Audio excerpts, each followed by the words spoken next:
바울은 1차, 2차, 3차 전도 여행을 마치고 로마에 가서 복음을 전하죠. 죄수의 신분으로 로마에 가서 복음을 전했는데 바울은 로마 시민권자입니다. 그 당시 로마 시민권자는 재판을 할 때 황제 앞에서 재판을 할 수 있는 그런 권리를 가지고 있었습니다. 만약에 바울이 가이사 앞에서 황제 앞에서 상소하지 않았으면 그냥 풀려날 것인데 로마로 가기 위해서 일부러 가이사에게 상소하죠. 그렇게 일부러 황제에게 상소해서 죄수의 신분으로 로마에 가서 복음을 전했는데 가택연금 상태로 복음을 전했습니다. 가택연금이기 때문에 집 밖으로 나오지는 못하죠. 그렇지만 밖에서 오는 사람들은 이렇게 맞이할 수 있었습니다. 이렇게 로마 감옥에 있으면서 쓴 편지가 4편의 편지죠. 에베소서, 빌립보서, 골로새서, 빌레몬서, 이렇게 4편의 편지가 로마 감옥에서 쓴 편지인데 이 편지를 보통 옥중서신이라고 해요. 로마가 바울이 이렇게 옥중서신으로 편지를 쓴 것이죠. 바울이 로마 감옥에 갇혀 있다는 소식을 빌립보 교회 성도들이 들었습니다. 이 소식을 들은 이 빌립보 교회 성도들이 바울을 돕기 위해서 빌립보 교회에 있는 장로 중에서 한 사람을 보냅니다. 그 사람을 선택해서 보냈는데 그 사람이 누구인가 하면 에바브로디도라는 사람을 로마에 있는 바울에게 보내서 바울을 돕기로 정합니다. 그래서 에바브로디도가 바울에게 가서 그와 함께 있으면서 그에게 도움을 주었는데 그렇게 하다가 아주 중한 병에 걸려요. 그런데 하나님의 은혜로 그 병을 고침받습니다. 이렇게 병을 고침받은 에바브로디도가 계속해서 바울과 함께 있지 못하고 다시 빌립보로 돌아오는데 그때 그 편에 에바브로디도 편에 이 편지를 써서 보낸 것입니다. 바울이 빌립보 교회에 편지를 써서 보냈는데 이 빌립보서를 보통 사람들이 기쁨의 서신이다 이렇게 부르고 있습니다. 빌립보서를 기쁨의 서신으로 이렇게 부르고 있는데 기쁨의 서신으로 부르고 있는 이유가 무엇인가 하면 빌립보서에는 기쁨이라는 단어가 총 한 16번 정도 나옵니다. 4장밖에 안 되는 짧은 서신이거든요.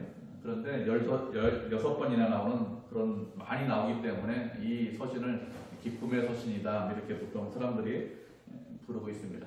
1장에 보면은 고난과 어려움 가운데 있는데 그렇게 고난과 어려움 중에서 기쁨에 관한 것에 관해서 말씀을 하고 있고 2장에서는 다른 사람을 섬기는 기쁨에 관해서 말씀을 하고 있습니다.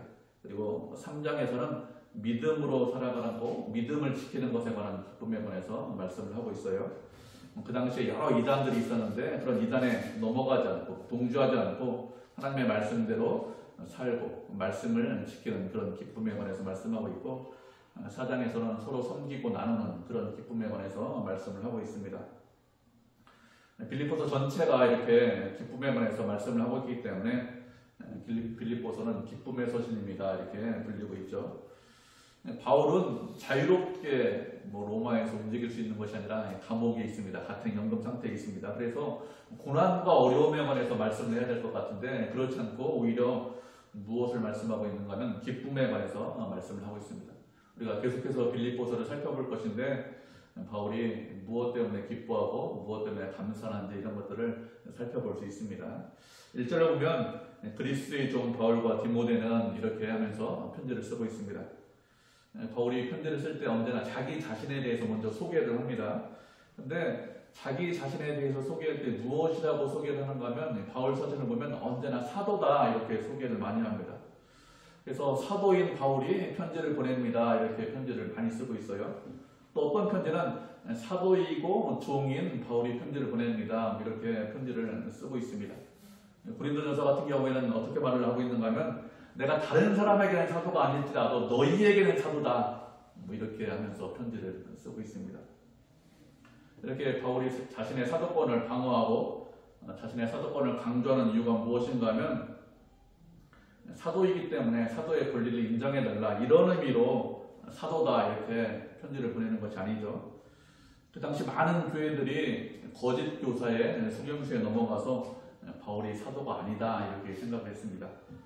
바울이 사도가 아니기 때문에 바울이 전한 복음이 좀 이상한 복음이다, 좀 부족하다 이렇게 생각해서 바울이 전한 복음 자체를 듣지 않으려고 했습니다. 성도들이 바른 복음을 들어야 되겠죠. 그런데 거짓된 복음, 다른 복음을 들으면 바른 길로 가지 못합니다. 올바른 복음을 들어야 바른 길로 갈 수 있기 때문에 바울이 그것 때문에 자기 자신을 사도라고 소개를 하고 있습니다. 복음 때문에 사도라고 소개한 것이지 어떤 권리를 인정해달라 그런 의미로 사도라고 소개하는 것은 아니에요. 그런데 빌립보서 말씀에 보면 자신이 사도다 이렇게 소개하고 있지 않습니다. 빌립보서 말씀에서는 자기를 종이다 이렇게 소개를 하고 있습니다.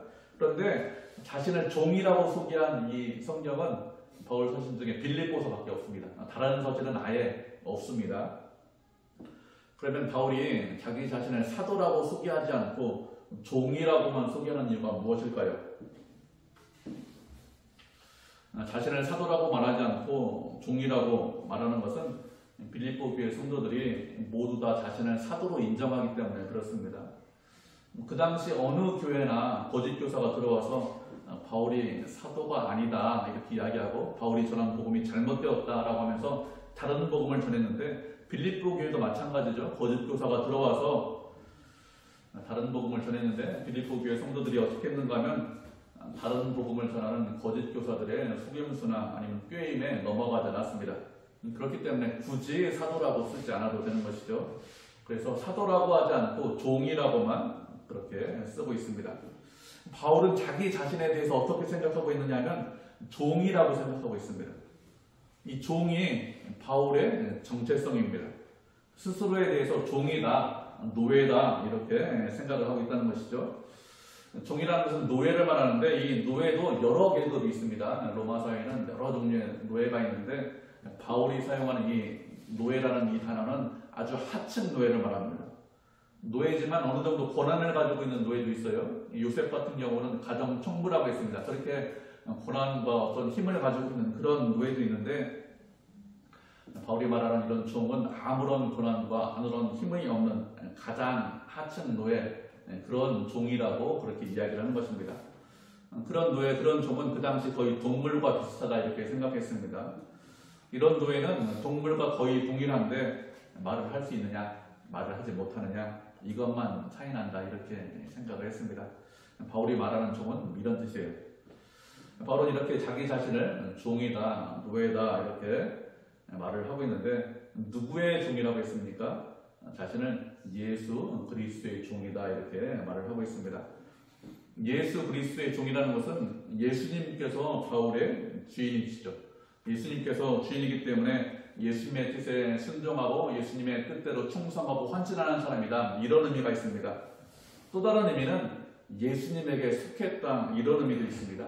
다른 어떤 사람에게 속한 것이 아니라 빌립보 교회에 속한 것이 아니라 아니면 다른 교회에 속한 것이 아니라 예수님께 속했다는 것입니다. 바울이 빌립보에 건너가서 전도할 때 어떻게 전도했죠? 아시아 지방에서 소아시아 지방에서 전도하기를 원했습니다. 그런데 예수의 영이 허락하지 않아서 그래서 그 아시아 지방에서 지금 터키 지방에서 전도하지 못하고 마게도니아 지방으로 건너가서 유럽으로 건너가서 복음을 전했습니다. 그렇게 유럽으로 건너가서 복음 전한 이유가 무엇인가 하면 그것이 예수님의 뜻이기 때문에 예수님에게 속한 종인 바울이 주인의 뜻에 순종했죠. 이렇게 종은 주인의 뜻에 순종하고 주인의 명령대로 그 뜻대로 행하는 사람이 종입니다. 주인님 저에게 이런 의견이 있는데 이렇게 저렇게 하는 것이 훨씬 더 좋은 것 아닙니까? 이렇게 말할 수 있겠죠. 그런데 종은 그렇게 하는 사람이 종이 아니에요. 주인이 언제나 옳습니다. 그렇기 때문에 제가 주인의 뜻대로 하겠습니다. 이렇게 하는 게 종입니다. 이렇게 종은 자신의 의견이 있지만 그것보다 자신의 의견을 무시하고 주인의 의견대로 주인의 뜻대로 순종하는 사람이 종이고 그리고 또 바울이 종이라고 하는 이유가 무엇인가 하면 주인을 따라가고 닮아간다 이런 뜻이 있는 것입니다. 주인께서 이 땅에 오셨는데 주인으로 이 땅에 오신 것이 아니라 종으로 이 땅에 오셨습니다. 그래서 섬김을 받는 것이 아니라 섬기기 위해서 오셨죠. 그렇게 종으로 섬기기 위해서 오셨기 때문에 우리를 위해서 당신의 목숨을 주셨습니다. 주인을 대신해서 죽는 종처럼 우리를 대신해서 죽으셨어요. 그렇게 종으로 이 땅에 오셨는데 바울도 종이다 이렇게 고백을 하는 것은 자신도 주인을 따라서 그렇게 종으로 섬기겠다는 것이죠. 다시 말하면 빌립보 성도들을 주인으로 섬기고 사랑하겠다는 것입니다. 바울의 주인인 예수님께서 빌립보 성도들을 사랑해서 목숨을 주셨죠. 그래서 자신도 주님의 종으로서 그렇게 그 빌립보 성도들을 섬기고 사랑을 하겠다는 것입니다. 우리도 이렇게 종의 마음을 가지고 있어야 됩니다. 우리가 우리 주변에 있는 옆에 있는 성도들 한번 바라보세요. 그런 성도들을 바라볼 때 내 주인의 주인입니다. 이런 심정으로 바라보셔야 됩니다. 우리 옆에 있는 성도들 한번 쳐다보세요. 쳐다보시고 내 주인의 주인입니다. 한번 고백해 보겠습니다. 내 주인의 주인입니다. 예, 그렇죠. 우리 주님께서 나를 위해서 죽으셨어요. 분명하죠. 그렇지만 내 옆에 있는 성도들을 위해서도 죽으셨습니다. 그렇기 때문에 우리가 옆에 있는 주변 성도들을 바라볼 때 내 주인의 주인입니다. 이런 마음을 가지고 바라볼 수 있어야 됩니다. 저는 종입니다. 그래서 옆에 있는 성도를 섬기겠습니다. 그렇게 하는 것이 주님을 따라가는 것이고 주님과에게 충성하는 것이죠. 주님이 종이 되셔서 섬기셨기 때문에 그래서 바울이 종이라고 했습니다. 그래서 우리도 어떻게 됩니까? 우리도 종처럼 옆에 있는 성도를 섬기고 사랑해야 됩니다. 그것이 하나님께서 우리에게 원하시는 거예요. 바울이 종이다. 아 그래 종처럼 섬겼어. 이런 것으로 끝나는 것이 아니라 우리도 그렇죠. 저도 종입니다. 저도 종으로서 옆에 있는 성도를 사랑하고 섬기겠습니다. 이렇게 마음 먹고 그렇게 섬기셔야 합니다. 이렇게 바울이 자기 자신을 소개할 때 종이라고 소개를 하고 이제 편지를 받는 사람들에게는 무엇이라고 했습니까? 편지를 받는 사람들에게는 성도다 이렇게 말씀하고 있습니다.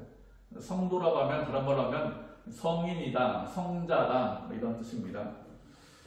우리가 옆에 있는 사람들에게 당신은 성자입니다 이렇게 한번 해보겠습니다. 옆에 쳐다보시고 당신은 성자입니다, 성인입니다. 여러분 어떻게 생각하세요? 그런 소리를 들으면 제가 무슨 성자예요, 무슨 성인입니까? 이상한 말 하지 마세요. 그래도 성자라고 하면 성인이라고 하면 남들과 좀 다르게 산 사람이 성자고 성인이지 그냥 예수님 믿는데 무슨 제가 무슨 성자고 성인입니까? 이렇게 생각하시는데 그렇게 생각하시는 것이 잘못된 생각입니다. 카톨릭 같은 경우에는 누구나 다 성자고 성인이라고 이야기하지 않죠. 사람들을 심사해서 그렇게 좀 거룩하게 산 사람들, 의롭게 산 사람들을 성자라고 하고 성인이라고 합니다. 그렇게 구분하는데 그것은 카톨릭에서 그렇게 구분을 하는 것이고요. 하나님께서는 그렇게 말씀하시지 않았습니다. 예수님을 믿으면 모두 다 성자고 성인이다 이렇게 말씀하셨습니다. 우리가 말씀을 한 구절 살펴보도록 하겠습니다. 출애굽기 19장 4절로 6절입니다. 출애굽기 19장 4절로 6절 구약성경 110페이지네요. 한 목소리로 3절입니다. 읽겠습니다. 출애굽기 19장 4절에서 6절까지 하나님 빨리 찾아. 구약성경 110페이지 출애굽기 19장 4절로 6절입니다. 찾으셨죠? 우리 한 목소리로 같이 읽겠습니다. 시작. 내가 애굽 사람에게 어떻게 행하였음과 내가 어떻게 독수리 날개로 너희를 얻어 내게로 인도하였음을 너희가 보았느니라. 세계가 다 내게 속하였나니 너희가 내 말을 잘 듣고 내 언약을 지키면 너희는 모든 민족 중에서 내 소유가 되겠고 너희가 내게 대하여 제사장 나라가 되며 거룩한 백성이 되리라. 너는 이 말을 이스라엘 자손에게 전할지니라. 아멘. 하나님께서 이스라엘 백성들을 출애굽시킨 이후에 곧바로 가나안 땅으로 인도하신 것이 아니라 시내산으로 먼저 인도하셨습니다. 시내산으로 먼저 인도하셔서 율법을 주셨는데 율법을 주시기 전에 하시는 말씀이에요. 하나님께서 애굽 사람들에게 어떻게 행하셨는지 그들이 눈으로 직접 다 봤다고 했습니다. 그들을 출애굽시키기 위해서 하나님께서 애굽 사람들에게 10가지 재앙을 일으켰는데 그것을 다 경험했죠. 홍해가 갈라지는 것도 보았고 구름기둥과 불기둥으로 인도하는 것도 보았고 또 만나를 내려주시고 메추라기를 내려주시고 광야에서 물을 주시는 것들을 다 봤습니다. 먹고 살 수 있도록 다 하셨습니다. 이런 모든 것들을 다 경험했는데 이렇게 애굽에서 구원하시고 당신의 백성들에게 먼저 율법을 주시는 이유가 무엇인가 하면 내 마음대로 내 원대로 살라고 그렇게 구원하신 것이 아니라고 했습니다. 5절을 보면 온 세상이 다 하나님께 속했다고 했습니다. 모든 것이 다 하나님께 속했죠. 그런데 모든 민족들 중에서 하나님의 말씀에 순종하면 당신의 백성이 된다 이렇게 말씀하셨습니다. 그러면 말씀에 혹시 순종하지 않으면 당신의 백성이 안 되는 것 아닙니까? 이렇게 생각할 수 있는데 그렇지 않습니다. 이미 출애굽시키셨어요. 이미 구원하셨습니다. 다시 말하면 이미 당신의 백성이라는 뜻이죠. 이렇게 하나님의 백성이기 때문에 이런 말씀을 하시는 것입니다. 이미 구원하셨고 이미 출애굽시켰는데 주의 말씀에 순종하면 당신의 백성이 된다 이렇게 말씀하셨는데 이렇게 말씀하시는 이유가 무엇일까요? 이렇게 말씀하시는 것은 말씀에 순종해서 더 특별한 관계가 되는 것입니다. 하나님께서 당신의 백성들에게 율법을 주시는 것은 율법을 통해서 우리를 얽매고 또 속박하기 위해서 그래서 율법을 주시는 것이 아닙니다. 율법에는 하나님의 뜻이 담아 있습니다. 그렇기 때문에 하나님을 더 많이 알고 하나님과 더 가까이 하라고 그래서 율법을 주시는 거예요. 율법은 무엇을 해라, 무엇을 하지 말라 이것이 율법이죠. 그런데 그 율법에는 하나님의 성품이 들어있고 하나님의 뜻이 들어있습니다. 그래서 율법을 알고 율법대로 살면 하나님이 어떤 분인지 더 많이 알 수 있습니다. 그렇게 하나님을 더 많이 알라고 하나님과 점점 더 가까워지고 더 친밀해지라고 그래서 말씀을 지키면 내 백성이 된다. 나와 가까운 사이가 된다. 이렇게 말씀을 하시는 것입니다. 이렇게 말씀대로 살면 제사장 나라가 되고 그리고 거룩한 백성이 된다고 하셨습니다. 하나님께서 당신의 백성들과 특별한 관계를 맺으시고 율법을 주시는 이유가 무엇이냐? 거룩한 백성으로 만들기 위해서 이렇게 하시는 것입니다. 출애굽한 백성들이 거룩한 백성이냐? 당장에는 그렇잖아요. 애굽에서 노예로 살았기 때문에 여전히 노예 근성이 남아 있습니다. 그렇기 때문에 출애굽한 백성들은 아직은 거룩한 백성이 아닙니다. 그렇지만 그렇게 만들어 가고 그렇게 되게 하겠다는 뜻입니다. 세상과 다른 백성으로 만들고 하나님을 따라가고 닮아가는 그런 사람들이 다 되게 하겠다고 그렇게 하기 위해서 불러내신 것입니다. 하나님께서 우리를 어디로 인도하시려고 하는지 잘 알고 계셔야 됩니다. 하나님의 뜻이 어디 있는지 그것을 알고 계셔야 그래야 우리가 하나님의 뜻에 순종할 수 있습니다. 우리를 성자다, 성인이다, 성도로 부르시는 이유가 무엇이죠? 성자를 만드시겠다는 것입니다. 지금은 그렇게 보이지 않죠. 아무도 성자로 보이지 않습니다. 그렇지만 결국에는 세상과 구별된 사람으로, 결국에는 하나님의 뜻에 순종하는 사람으로, 그런 백성으로 자기 백성으로 삼으시겠다. 그래서 성도로 부르고 있는 것입니다. 이렇게 빌립보 교회에서 예수 믿는 사람들을 성자라고 성도라고 부르고 있는데 그 성도가 어디에 있다고 했습니까? 그 성도들이 그리스도 예수 안에 있다고 했습니다. 그냥 거룩하게 살고 그냥 다른 사람과 좀 다르게 윤리적으로 도덕적으로 세상에서 살면 성도가 되겠지 이렇게 생각하지 않으셔야 합니다. 성도로 산다는 것은 윤리적으로 산다, 도덕적으로 산다 이런 뜻이 아닙니다. 아니라고 했어요. 성도로 산다는 것은 세상에서 말하는 윤리와 도덕을 뛰어넘는 것입니다. 그래서 그리스도 안에 있어야 성도다 이렇게 말씀을 하고 있습니다. 그냥 성도가 되는 것이 아닙니다. 예수님 안에 있어야 그래야 성도가 될 수 있습니다. 그렇지 않으면 성도가 되지 못해요. 그리스도 안에 있는 것이 가장 중요하죠. 그리스도 안에 있다는 것은 다른 말로 하면 언제나 어디서든지 주님과 함께 한다는 것입니다. 주님과 함께하고 주님 안에 있는 것, 그것이 성도의 핵심입니다. 주님께서 원하시는 것이 무엇이냐? 주님 안에 있고 늘 어디서나 언제나 주님과 함께하는 것, 그것이 주님께서 원하시는 것이고 그게 성도의 삶입니다. 그냥 세상에서 남들보다 좀 윤리적으로 도덕적으로 더 뛰어나게 살면 그러면 성도겠지. 아닙니다. 그게 아니에요. 윤리와 도덕이 아닙니다. 그리스도와 함께하고 그리스도와 동행하고 늘 주님과 지내는 것, 그것이 성도의 핵심이고 그렇게 사는 사람이 성도입니다. 그렇게 성도들에게, 성자들에게 편지를 보냅니다. 그리고 또 누구에게 편지를 보낸다고 했습니까? 집사와 감독들에게 편지를 보낸다고 했습니다. 성도 중에서 집사와 감독이 있는 거예요.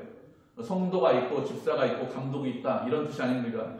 우리는 자꾸 이렇게 교회에서 성도, 집사, 장로, 목사 이렇게 계급으로 이해를 하는 경우가 많이 있는데 그렇지 않습니다.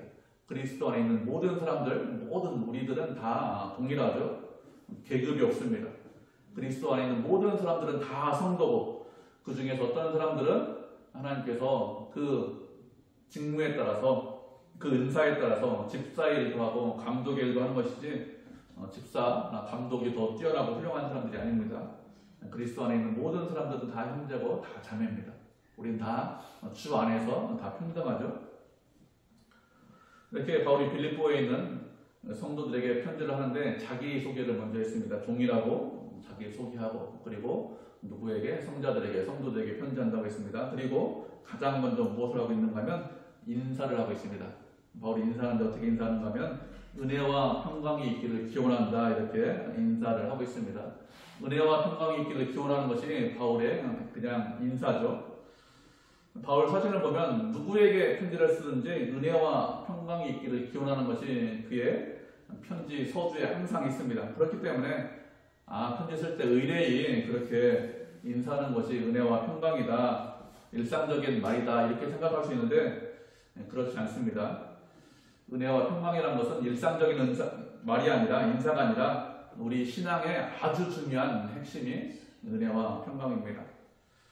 우리의 믿음, 우리의 신앙은 은혜로 시작해서 평강으로 끝이 납니다. 예수님을 믿는 모든 사람들은 다 은혜로 시작합니다. 은혜로 시작하지 않는 사람이 없어요. 내 능력과 내 열심으로 하나님을 만났고 스스로의 힘으로 주님 앞에 온 사람이 있을까요? 그런 사람은 아무도 없죠. 하나님께서 먼저 만나주셨습니다. 하나님께서 먼저 찾아오셨습니다. 인간이 먼저 움직인 것이 아니라 하나님께서 먼저 움직이셨습니다. 주님을 알기도 전에, 우리가 주님에 대해서 생각도 하기 전에 먼저 은혜 주시고, 먼저 움직이시고, 먼저 사랑하시고, 먼저 행동하셨습니다. 그래서 우리를 만나주셨어요.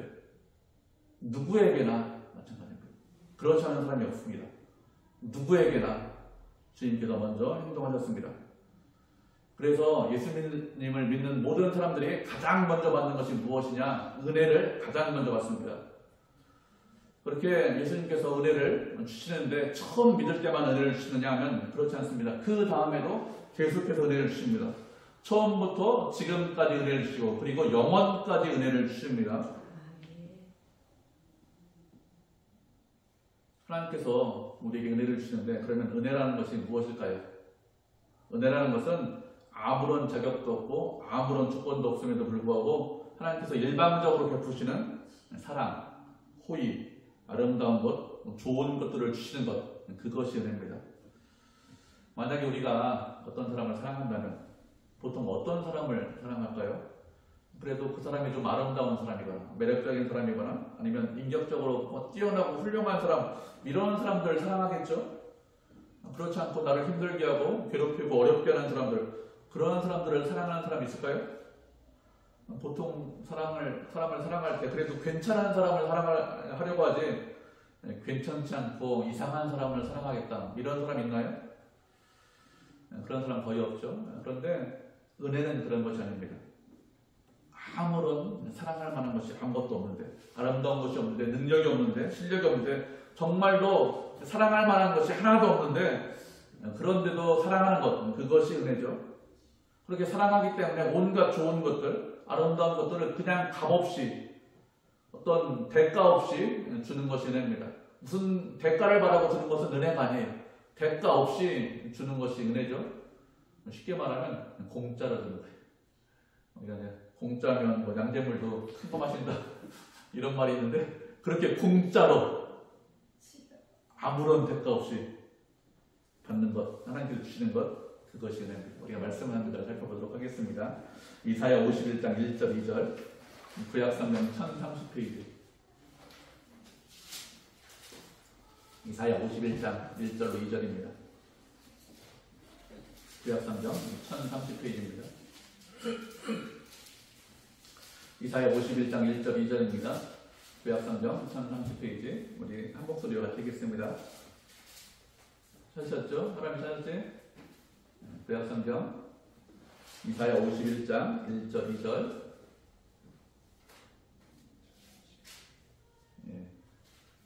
1030페이지, 제 성경은 1030페이지네요. 네, 그 근처에 있습니다.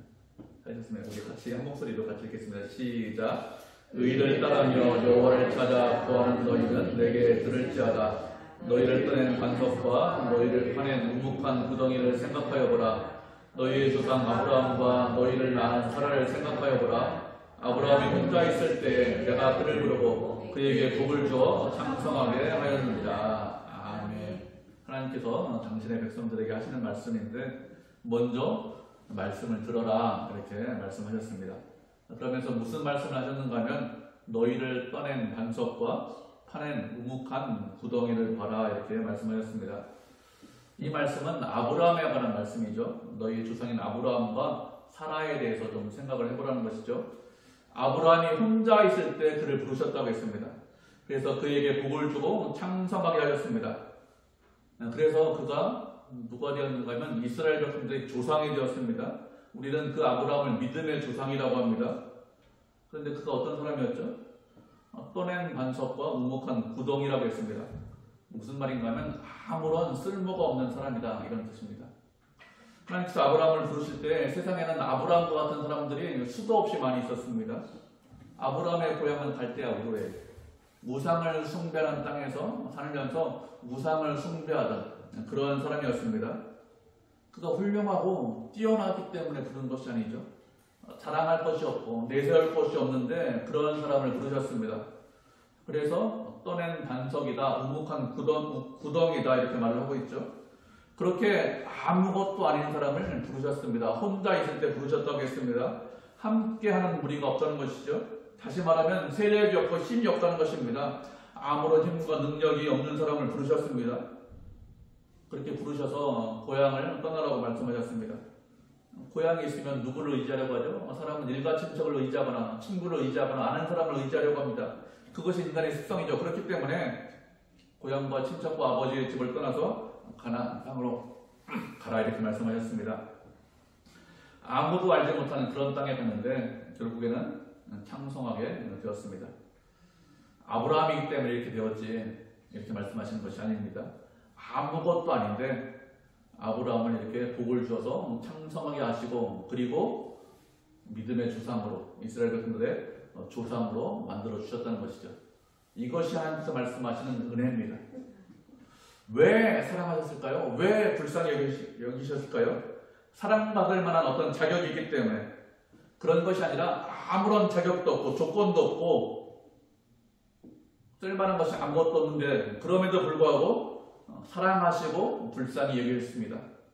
그냥 돌멩이에 불과해요. 그냥 구덩이에 불과합니다. 그런데도 사랑하셨습니다. 이것이 은혜입니다. 하나님께서 우리를 선택하신 것도 마찬가지죠. 우리가 은혜 받을 만하고 구원을 받을 만하기 때문에 어떤 조건이나 자격을 갖추고 있기 때문에 그래서 은혜를 주신 것이 아니죠. 아무런 조건도 없죠. 아무런 자격도 없습니다. 그럼에도 불구하고 사랑하시고 불쌍히 여기셨습니다.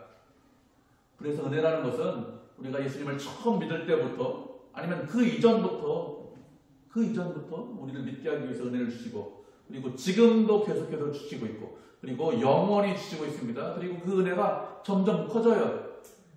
작은 것이 아니라 점점 줄어드는 것이 아니라 점점 커지는 것이 은혜입니다.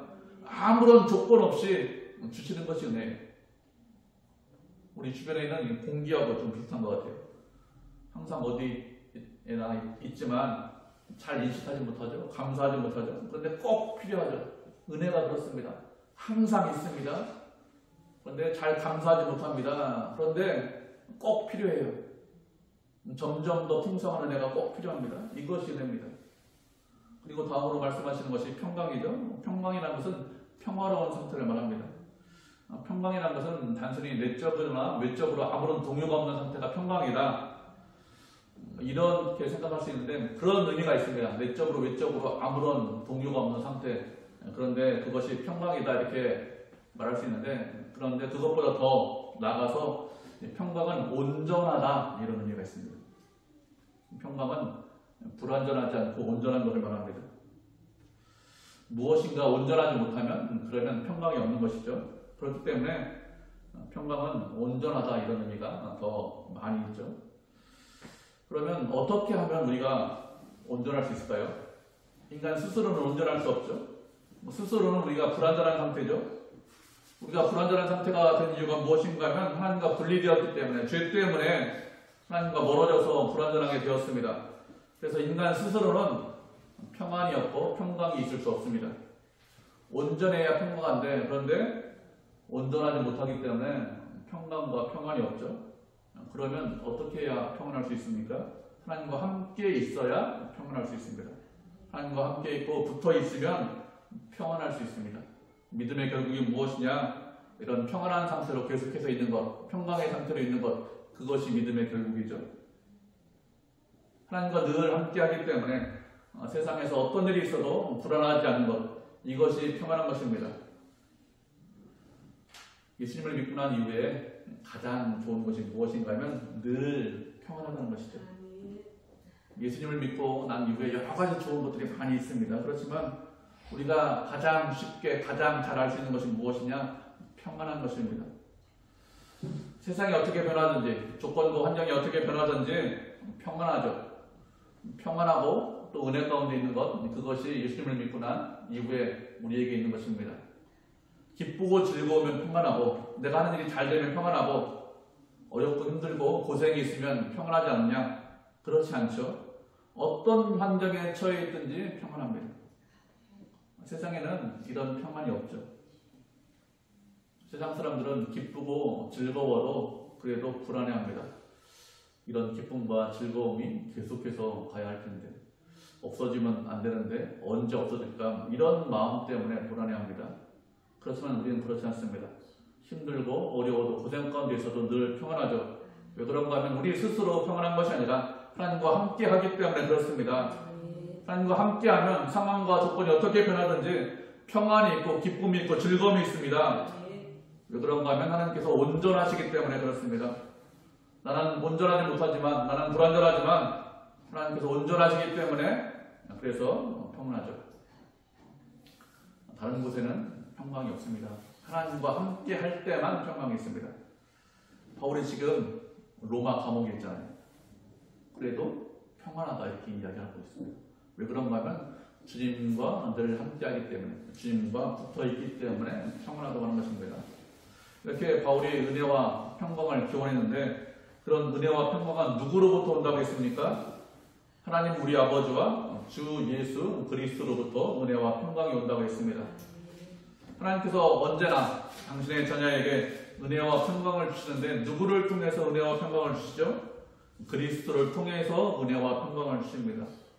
모든 좋은 것들, 모든 아름다운 것들을 하나님께서 주시는데, 그냥 직접 우리에게 주시는 것이 아니라 누구를 통해서 주십니까? 예수님을 통해서 주십니다. 만약에 우리가 어떤 좋은 것들을 받았는데 그것이 예수님을 통해서 주시는 것이 아니라면 그것은 하나님께서 주시는 것이 아닙니다. 하나님께서 주시는 것이 아니라면 처음에는 좋은 것처럼 보여요. 참 아름다운 것처럼 보입니다. 이익이 되는 것처럼 보입니다. 그런데 시간이 지나면서 그렇지 않다는 것을 깨닫게 됩니다. 그렇지만 예수님께서 주시는 것은, 예수님을 통해서 주시는 것은 그렇지 않죠. 처음에 보기에 좋은 것도 있어요. 그렇지만 처음에는 그 가치를 잘 깨닫지 못하는 경우도 있습니다. 그런데 시간이 지나면서 알게 되죠. 주님께서 주시는 것들이 얼마나 좋은 것들인지, 얼마나 아름다운 것들인지, 우리에게 꼭 필요한 것들, 이런 것들을, 모든 좋은 것들을 하나님께서 주시는데 주님을 통해서, 예수님을 통해서 주십니다. 그래서 은혜와 평강이 누구로부터 온다고 했습니까? 하나님 우리 아버지와 또 예수 그리스도로부터 은혜와 평강이 온다고 했습니다. 하나님께서 은혜와 평강을 주십니다. 그런데 그 하나님은 누구라고 했습니까? 그 하나님은 우리의 아버지십니다. 우리의 아버지시기 때문에 당신의 자녀에게 가장 좋은 것들, 가장 아름다운 것들을 주십니다. 그래서 계속해서 은혜를 주시고 계속해서 평안하게 살 수 있도록 하시는 것입니다. 주님께서 주시는 은혜와 평강은 우리가 이 땅에서 그리스도인답게 사는데 꼭 필요하고 가장 필요한 것들이죠. 가장 중요한 것들입니다. 은혜가 있어야 우리가 이 땅에서 살 수 있습니다. 또 은혜로 인해서 평강하고 안전해야 주님 안에서 기쁘고 즐겁게 살 수 있습니다. 주님을 섬기고 사랑하면서 살 수 있죠. 은혜가 없다면, 늘 불안하다면, 늘 두렵다면 우리가 하나님을 잘 섬길 수 있을까요? 우리가 편안하게 잠을 잘 수 있을까요? 은혜가 없고 평강이 없다면 우리가 하나님을 섬기지도 못하고 잠도 편안하게 자지 못할 것입니다. 하나님께서는 우리에게 꼭 필요하고 중요한 것들을 주십니다. 우리를 사랑하고 우리를 위해서 그렇게 은혜와 평강을 끊임없이 계속해서 주시죠. 우리를 사랑하시고 우리를 끝까지 책임주십니다. 우리를 바르게 인도하기를 원하시는 분입니다. 그래서 은혜와 평강을 계속해서 주시는 것입니다. 우리는 그런 하나님, 우리를 위하시고 우리를 사랑하시는 그런 하나님을 믿고 의지하셔야 합니다. 언제나 주님의 뜻대로 살려고 하셔야 됩니다. 성도로, 성자로 부르셨다는 것을 알고 거룩하게 살고 또 하나님의 뜻에 순종해서 주님께 영광 돌리는 주의 백성, 주의 자녀, 주의 교회가 되기를 주님의 이름으로 축복을 드립니다.